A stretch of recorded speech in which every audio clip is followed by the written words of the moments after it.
This is James Quick Killers, the Fighting Cowboy. You watching the RSR Video Email Bag Show with Bad Brad Berkeley. It's a knockout. Hi, this is Ray Boom Boom Mancini, and you're watching RSR Video Email Bag Show with your host, Bad Brad. Now, at this point, Bad Brad wants me to say, forget about it, but I'm not going to say it because it's stupid. I mean, come on now. Brad, what are you doing? You think you're some half-assed wise guy or what? So I'm not saying it, okay? Forget about it. I'm not saying it. Hi, this is Sean O'Grady. You're watching the RSR Video Email Bag Show with Bad Brad. Forget about it. Hello, this is Jackie Lopez, and you are watching the RSR Video Email Bag Show with Bad Hi, Brad. this is Eddie Mustafa Muhammad, and you're watching the Ringside Report Video Email Bag Show with my main man, Bad Brad Berkeley. Forget about it. I got a little gift for you. Now, wait a minute now. Wait a minute. Look at that. See that? This is the favorite thing that I have on this earth. And Rocky Marciano give me that. You know what it was? His cufflink. Huh? And now I'm giving it to you. And it's got to be like an angel on your shoulder, see? And if you ever get hurt and you feel that you're going down, this little angel is going to whisper in your ear. He's going to say, "Get up, you son of a bitch. Because Mickey loves you." Okay? Thanks, Mick. All right. I love you too. See this? Go after him, kid. Go ahead. Thanks.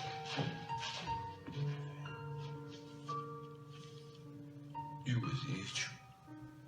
Ladies and gentlemen, welcome to the Ringside Report Video Email Bag Show on the Ringside Report Web TV channel. Now, here's your host, the man with the fedora, the pinky ring, and the New York thing, Bad Brad Berkeley. Hey folks, welcome back to another RSR Video Email Bag Show on the Ringside Report Web TV channel. Now, remember when we hit 1,500 subscribers, and right now we're at 1,470 plus. Can't get an exact number because YouTube, the way they do things now, forget about it. They don't give you up to date every time somebody subscribes, but we're 1,470 plus. When we get to 1,500, remember, we're going to give away this great book, Off the Ropes, the Ron Lyle story written by the late Candace Toff. We reviewed it on the show last year. Fantastic book. And all you have to do, folks, is subscribe to whatever button in the corner that you find it in.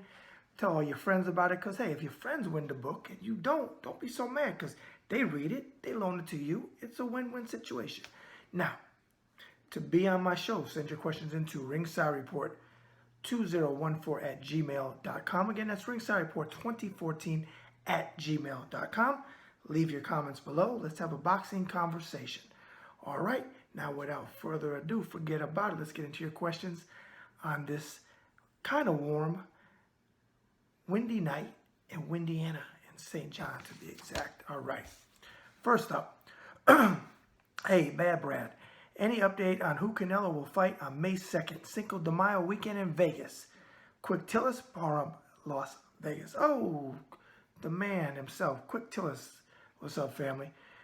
Rumor is, and then it was supposed to be definite, but then when you go to BoxRec to verify it, it's not there. It was. Now it's gone. It's kind of like Oscar Fishnet Stockings De La Hoya. Sometimes you see him in fishnet stockings. Sometimes you don't. They disappear. Forget about it. Okay, his cash cow Canelo Alvarez, which supposedly they're having problems, was supposed to fight WBO super middleweight champion Billy Joe Saunders from across the pond, who's, I believe, 29-0. Now, you can't find it on BoxRec. So I don't know 100% if they're supposed to fight or not. Do I think Canelo will beat him? Yeah, fairly easy. But hey, Canelo cherry picks almost better than Floyd Mayweather did for most of his career. But hey, it is what it is. But that's who they're talking about. Maybe it's signed. If it is, I need to see a contract because we know how Fishnet Stockings does. Fishnets today, gone tomorrow. Who knows? Forget about it. But that's word on the street that I'm hearing. Billy Joe Saunders, Canelo Alvarez, May 2nd. All right? Okay, family. Good hearing from you. Next up, Bad Brad. Who wins a fight between Muhammad Ali and Mike Tyson? In your opinion, would this be the best fight in boxing history? This question is from Kellen R. from Kenner, Louisiana. Oh, that's a good question, Kellen. Now, I'm going to answer that in two parts. If you're talking about the Cassius Clay / Muhammad Ali from 1960 to 1967, when he got stripped of the title because he was a conscientious objector and didn't go fight in the Vietnam War, he gave it all, they stripped him. That was the best Ali we ever saw. He fought as a heavyweight, as you know, like he was a middleweight, meaning he moved around the ring like he was 160 pounds. He was poetry of motion. Beautiful, beautiful, beautiful fighter. His fight with Cleveland Williams, look that up, Kellen, on YouTube. Muhammad Ali versus Cleveland Williams. He was fantastic in that fight. So that Muhammad Ali versus Iron Mike Tyson, I don't think Mike has much of a chance to win that fight. I think Ali boxes circles around him, might even stop him middle rounds to late rounds, possibly, because remember now, back then, fights were 15 rounds and not 12. Did you know that, Kellen? 15 rounds, that's right. Now you only have 12. And the championship rounds are 13 to 15. Now, you have Muhammad Ali, who gets exiled from boxing for 3 years, and he comes back, and his comeback fight, he fights Jerry Quarry. Now, he's slipped, not shot, but his skills are not the same. He's definitely slipped. He's not as elusive as he used to be. He takes a lot more punches than he did early on. So the second coming of Muhammad Ali, Tyson would have a better shot against than the first time around. But I still feel that Ali had an IQ, a boxing IQ of 6,020. That's how high his boxing IQ was. And Mike, don't get me wrong, has a very high boxing IQ too. But the second coming of Ali, after he came back from being exiled from boxing because he didn't go and fight in the Vietnam War, that version, Tyson had a better chance. Now, I've never seen a fighter, for the most part, that got cracked on the jaw and could take a better punch and had better recuperative powers than Muhammad Ali. Case in point, March 1971 at Madison Square Garden. Joe Frazier is the champion. Ali is the guy who he got the belt from, not one in the ring though. They fight 15th round. Joe hits him with a left hook and drops Ali. Anybody else, Kellen, would not have gotten up, but he did. He got up, and he wound up dropping a decision to Joe Frazier. Then they fought 2 more times. Ali won the second fight by decision, and in the Thriller in Manila in 1975, Frazier couldn't come out for the 15th round, and that was all she wrote. Or it might have been the 14th round in that one. Either way, I think the second coming of Ali beats Tyson too.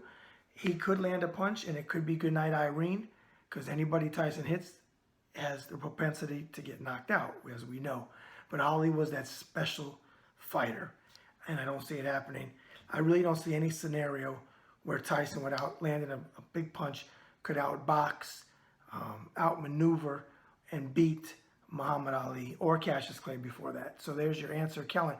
Now, folks, if you didn't know, Kellen has a great football show where he does interviews, which is a thing of my heart, close to my heart, and it's called Diamond in the Rough Sports.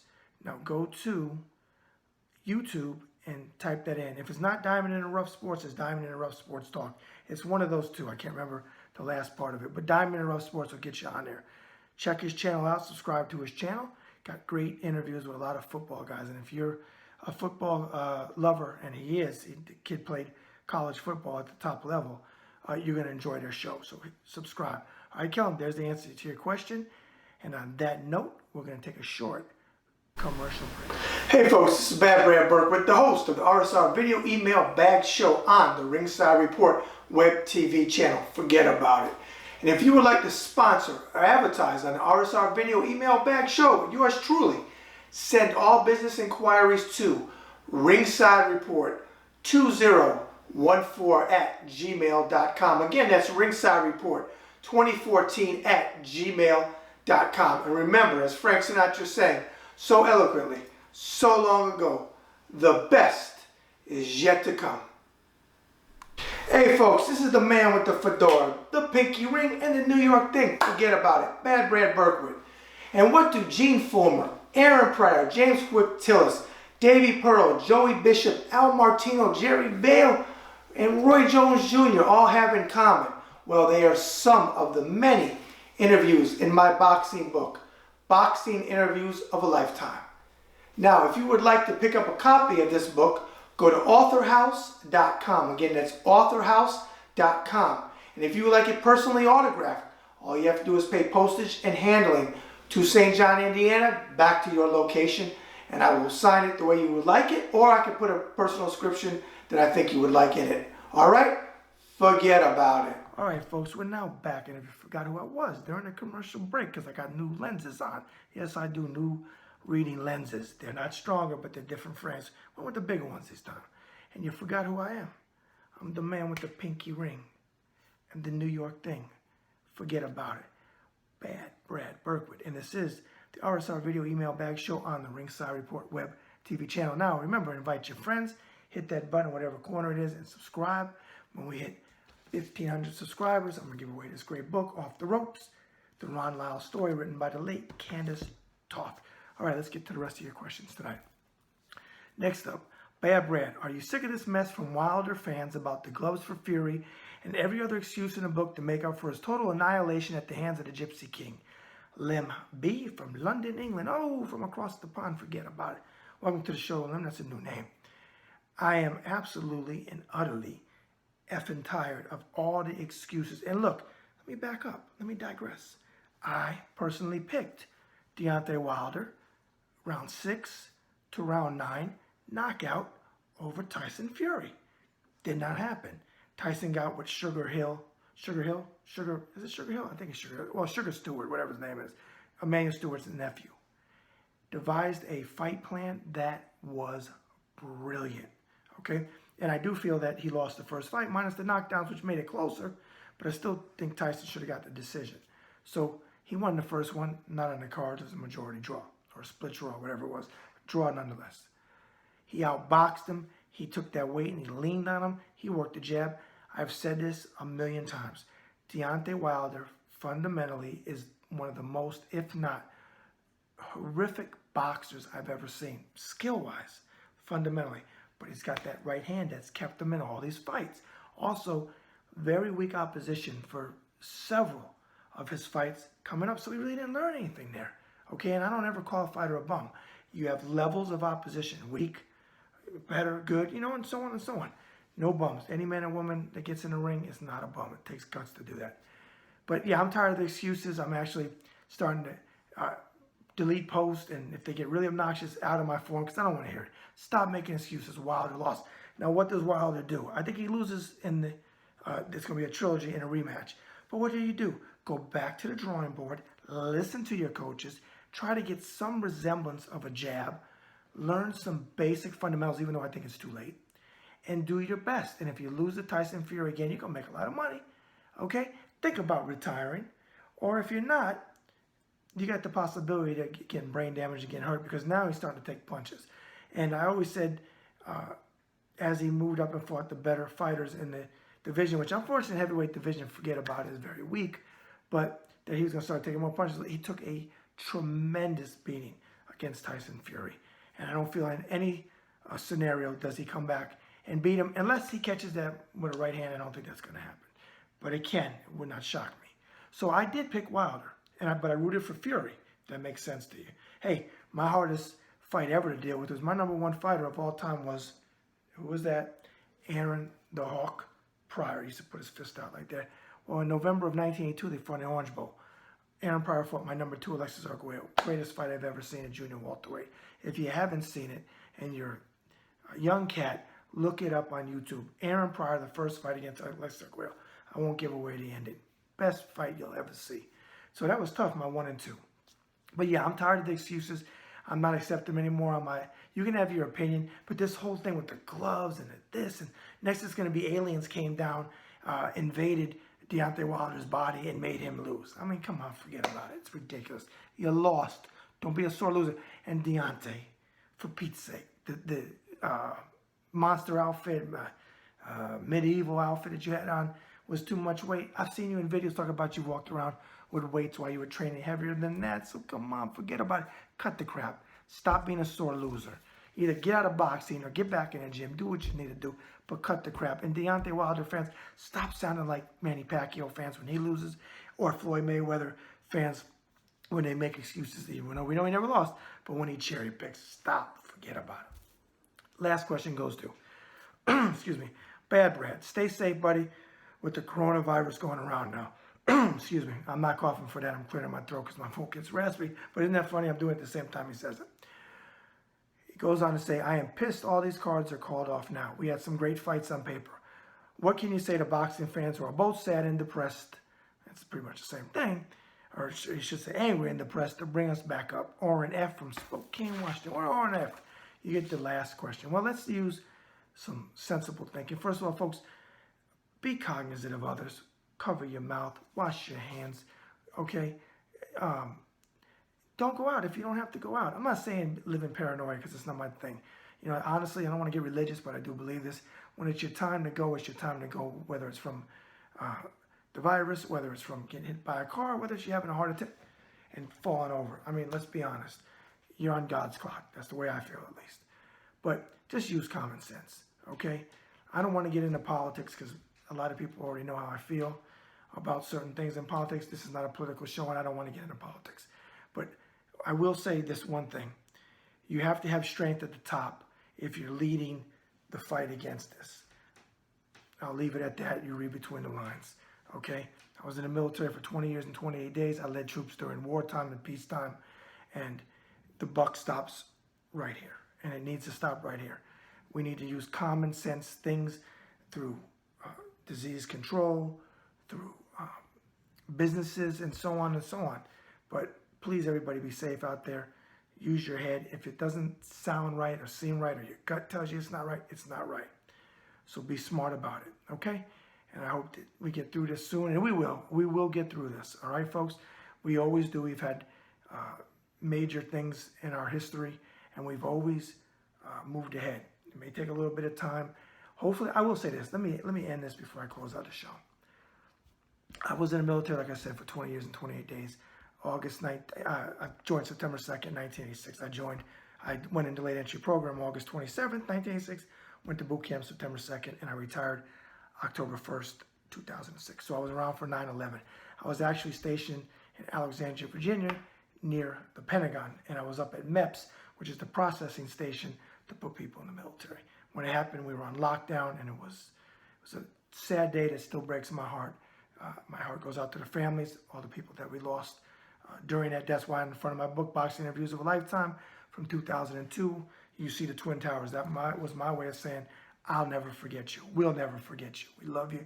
We miss you. And your families that have still survived, I still feel for you. Still have prayers. And the first responders, continue to take care of them, all right? Because they are true heroes. Now, this is the point I'm going to make with this. We came together as a country. Okay, not everybody. You're always going to have Mama Lukes out there that are always going to be stupid. In all races, in all genders, from all religions. You're always going to have some Mama Lukes. But a lot of us came together. The problem was it was a beautiful thing to see. And I actually commented on back then and for many years. But the problem is division. We got away from it. We got away from it. Now we have an opportunity again to come together as a community. Okay, as a people first, as human beings, as all God's children, okay, to come together in each community. Let's put our differences apart, whether they're political, whatever they are. Let's lose, if you have hatred in your heart, lose it. Come together, support each other. Take this opportunity. It's not an opportunity because of the virus. Unfortunately, it's a sad opportunity, but from it, we can rise above. Take it and move forward. We did it after 9/11. We came together. It was a beautiful thing. It just didn't last. Let's change. Now is the time for change. Let's leave our differences at the door. Let our humanity, if you have humanity, let your humanity come out. Let your compassion come out. Let your empathy come out. Look out for your fellow brother and sister, regardless if they're black or white, or if they're from another religion, or if they don't have any religion, or if they're straight, or they're gay, or they're transgender. Does not matter. We're all God's children, all right? If you're a decent human being, you should come together with other decent human beings, and we can get past this using common sense, and let's build from this. Let's learn from mistakes in the past and build forward. Because I'm never going to say America is always going to be great, because when you have Mama Luke's in this country, it's not going to happen, okay? But what I will say, as a man that's served and that does love this country, is we can make this country the best that we possibly can. Nothing is ever going to be perfect. I only believe the man upstairs is, all right? Not trying to get political here, but I'm very passionate about this, and it's killing me to see people suffering in any capacity. So let's come together.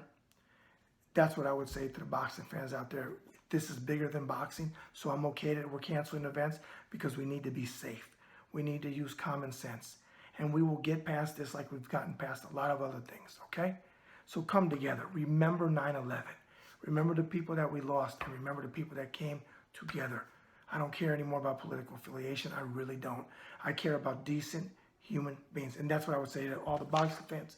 And that was RNF from Spokane, Washington. You be safe, pal, with your family. I know Washington is having documented cases. Everybody, please be safe out there, all right? That's another RSR video email bag show, and again, forget about it. And we always close out like this now. This is the new 2020. I know people miss my Sinatra thing. I still love Frank. Always will, always have, and I'm always going to. But we close out like this. Remember, every act of kindness is a little love we leave behind. Bad Brad out.